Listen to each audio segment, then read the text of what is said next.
When to Love Means to Let Go.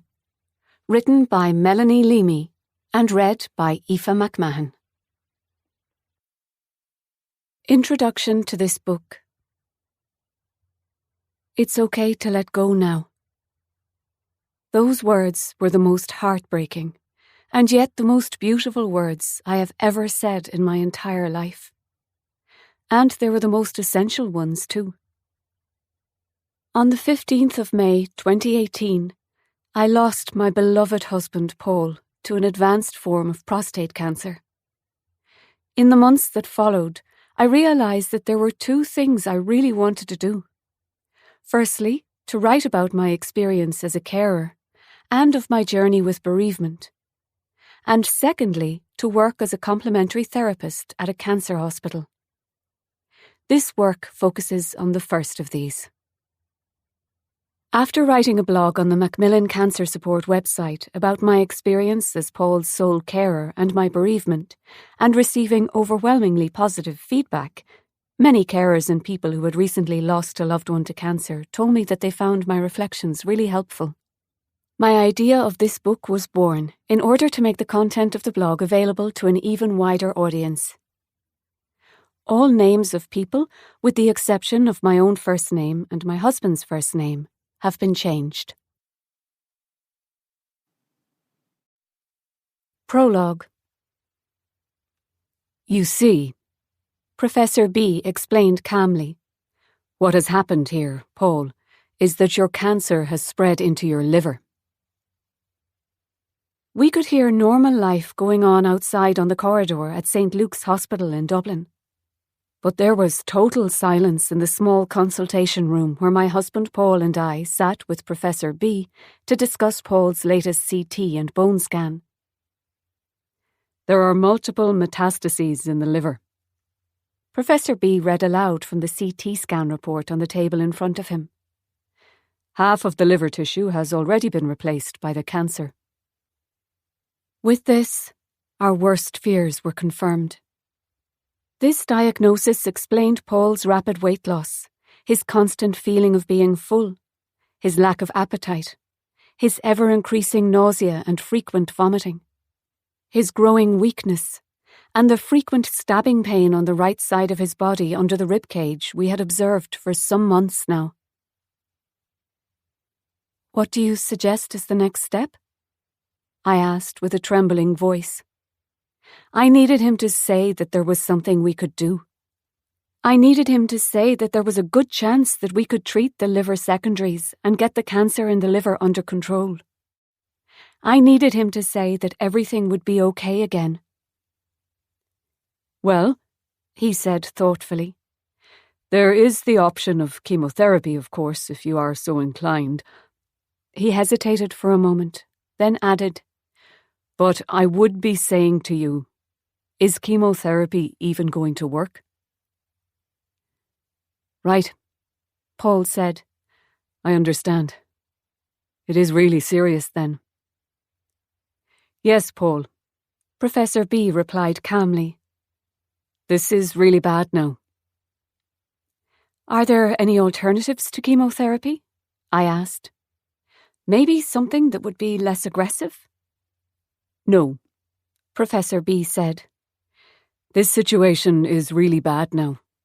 The cancer has become very aggressive, and I would imagine it is growing very quickly. As Paul is already symptomatic, we need to use an aggressive treatment. Chemotherapy is the most aggressive treatment we have, and we should start treatment as soon as possible. Time is of the essence here. We looked at each other. We had always avoided chemotherapy because we had thought it to be too harmful for Paul's body. But it seemed like we had no choice but to go for chemotherapy now if we wanted Paul to stay alive. When do you think I can start treatment? Paul eventually asked. I will ring my nurse Anita on the day ward now, the professor said and reached for his phone. And we will get you an appointment for early next week. The consultation was over. We got up, thanked Professor B for his time and advice, and left the hospital. It was a warm and sunny day in mid-July 2017. But we did not notice the balmy breeze and the warm sun shining from a cloudless sky. Nor did we hear the laughter of the children who were playing on the nearby playground. For us, our world had just begun to fall apart. Chapter 1.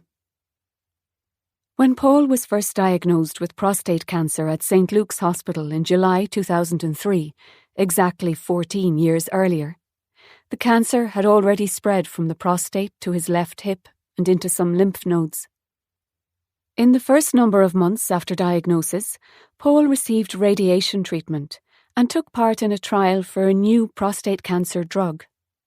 When the trial ended in 2005, Paul started hormone treatment, the purpose of which is to improve quality of life and slow the progress of prostate cancer, although it is not a cure.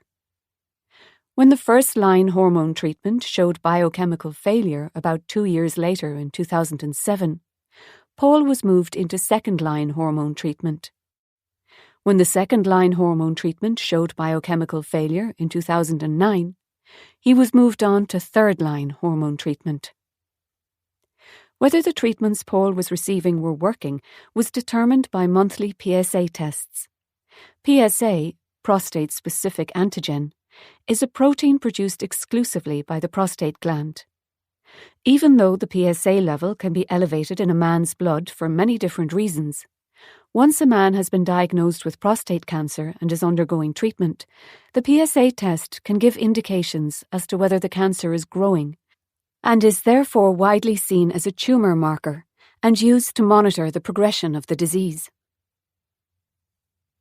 Paul and I met when he had just started third-line hormone treatment in June of 2009.